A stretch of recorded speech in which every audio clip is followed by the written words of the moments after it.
조건에 맞는 경우의 수를 세는 카운팅 문제입니다. 색깔 구별이 있고요. 그 다음에 이제 같은 문자가 적힌 원판이 있을 때 순서가 정해져 있습니다. 자, 순서. 같은 문자가 적혀 있는 원판끼리는 순서가 정해져 있다. 이 얘기는 동자 순열로 처리해달라는 얘기예요. 동자.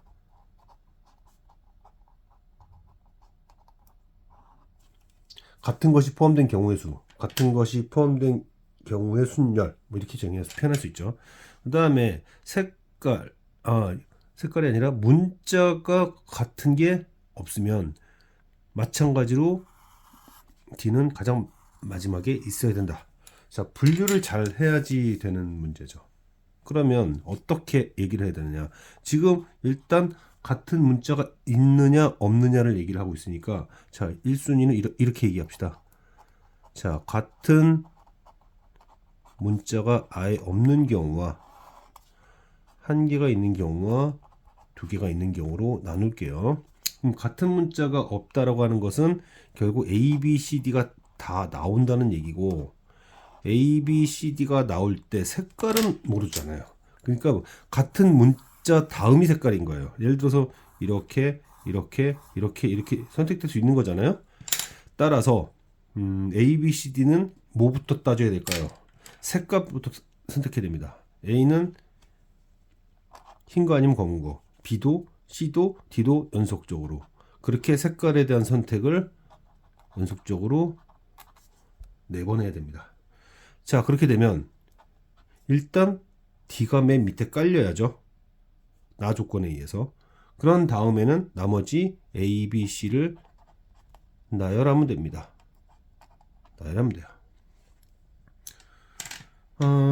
이번에는 같은 문자가 하나가 있다는 거죠. 그럼 같은 문자가 하나 있다. 그건 A, B, C, D 중에서죠. 그래서 4개의 문자 중에서 한 녀석은 2개가 나와야 된다. 한 녀석은 2개가 나와야 돼요. 그러면 그 녀석이 뭔지 모르겠는데 가령 이 4개 중에 하나가 있었다고 합시다. 이렇게 묶어줘요. 그러면 이제 2개가 더 필요하죠. 이제 나열을 해야 되니까 나열을 할. 그래서 3개의 문자 중에서 2를 선택하자. 그게 예를 들어서 BC였다고 합시다. 이렇게 됐다고 합시다. 이제 여기까지 선택을 했으면 근데 선택을 했을 때 이제 아까 전에 색깔 따졌죠. 이 선택된 둘은 색깔을 따져야 됩니다. 흰색이냐 검은색이냐. 자, 이렇게 됐으면 이제 나열을 해야 되는데, 나열을 어떻게 해야 되냐면, 지금 흰색과 검은색이 같이 있으면 검은색이 밑에 놓였다. 이렇게 순서가 정해진 것을 뭐라고 합니까? 같은 것 동자 순열이라고 한다고 그랬죠.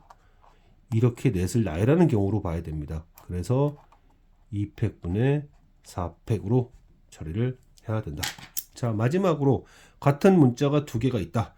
A, B, C, D 4개 중 2개를 어떤 것을 나열할지 선택을 해야 되죠.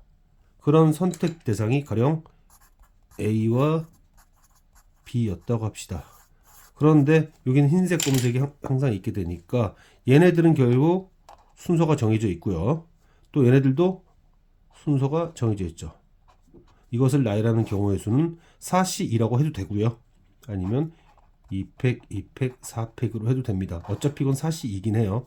그러면 66에 36까지가 될 거고, 그 다음에 여기에서 576까지가 나올 것이고, 그 다음에 여기서 96까지가 나오기 때문에 총 708가지가 나오겠다. 그래서 이 문제의 핵심을 한번 얘기해 본다면, 어떤 것을 기준으로 분류할 거냐, 그 다음 분류를 했으면 그 다음이 색깔이다.